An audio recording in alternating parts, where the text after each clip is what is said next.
Aloha, everyone. My name's Steven Phillips, and I want to welcome you to this session of the Spirit Groups as we come together to deepen our inquiry. What I would like to ask everybody to do as we begin is to just close your eyes. And as we close our eyes, allow yourself to get very, very still.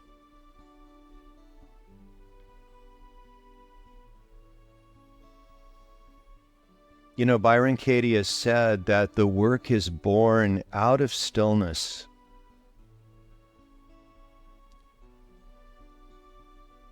So as you become very, very still, she says, you're able to actually listen. So listen for a moment.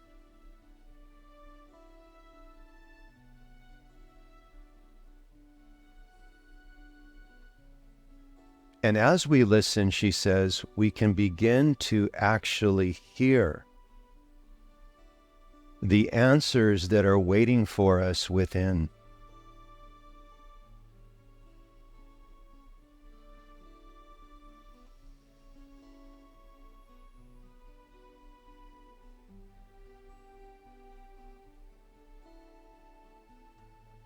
Byron Katie has said, we don't want to rush into the work,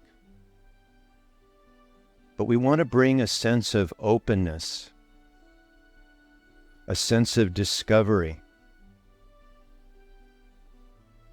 to the questions and the turnarounds.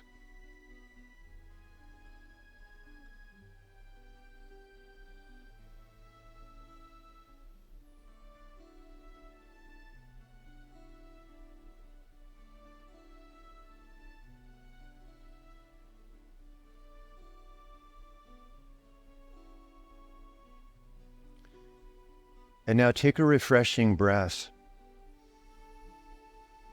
and feel that openness, that sense of listening as you're ready to begin to open your eyes.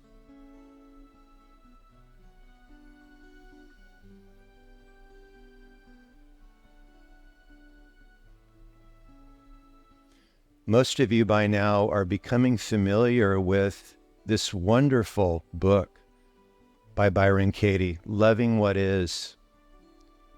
And in this session, we're going to be looking at the chapter, Deepening Inquiry, ways in which we can go even deeper into the four questions and the turnaround of the work.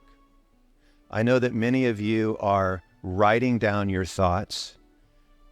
You're actually bringing yourselves to the work with a great curiosity. And what you're beginning to find is that this powerful technology has a wonderful and easy way of undoing all of those beliefs, all of those stressful thoughts, all of those judgments that we have carried our whole life. Through the work, we actually have a way of setting ourselves free. You know, one of the things that Byron Katie has said is that we can deepen the work through the questions, and sometimes she gives an additional question beyond the four questions that we receive in the work. And this question that she brings in Deepening Inquiry is simply this: who would I be without my story? Isn't that a wonderful question? I invite you to take this question during this session and go inside with the question. Really let yourself, with great curiosity, look at who you are without your story. Who are you when you drop the house of cards of thoughts of who you think you are? When you let go of your beliefs about your past and the way it should have been, or your future and the way it should be? Who would you be without your beliefs, your political beliefs, your spiritual beliefs? Who would you be without the beliefs about who you are? and what you should do. When you drop all of that for a moment, who are you? Take a moment now, and as a group, sit with this question.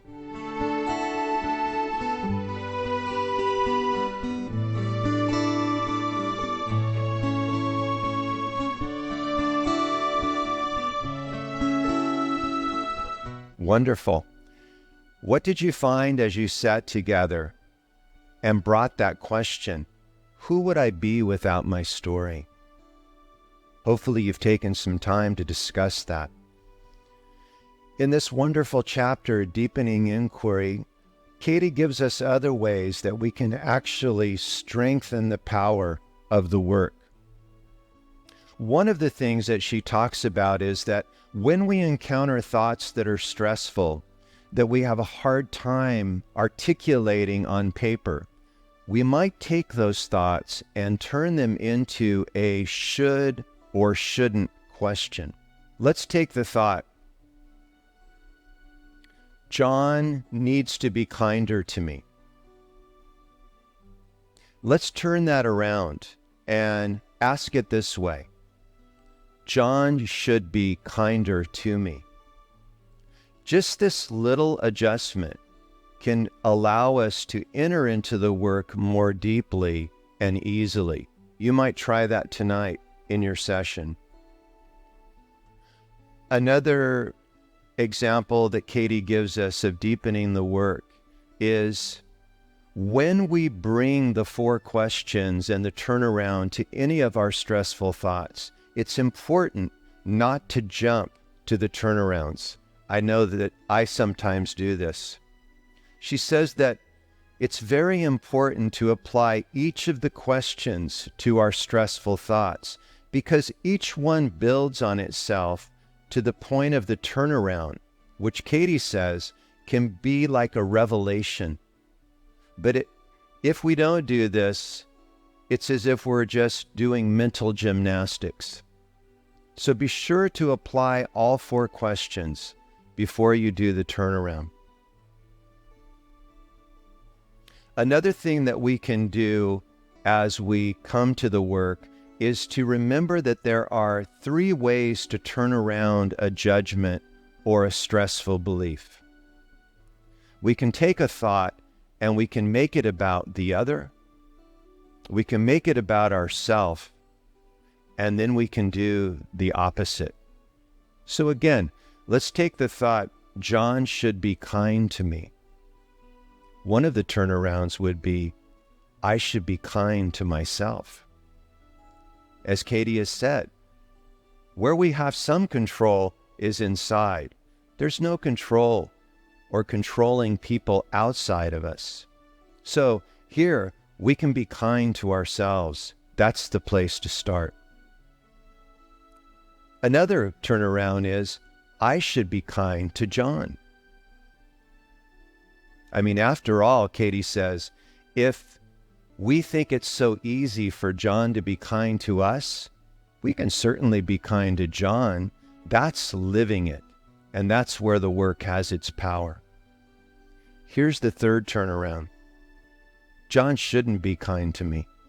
And the way that we know that is because John is often not very kind to us. That's reality. He's not kind to us until he is. All of these great examples that I've given you will help you to deepen your inquiry, to deepen the work so that it's alive within you. Katie has said that it's important that this be like a living meditation inside of you. And as you deepen inquiry, you begin to notice more and more that this work is alive in you.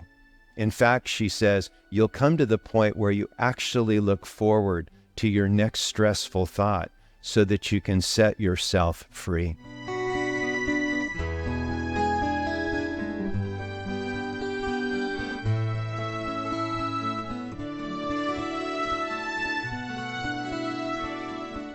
I'd like to close this session by reading some words from Katie. These are among my favorite teachings from her. So Look at this as a meditation as we listen to this together.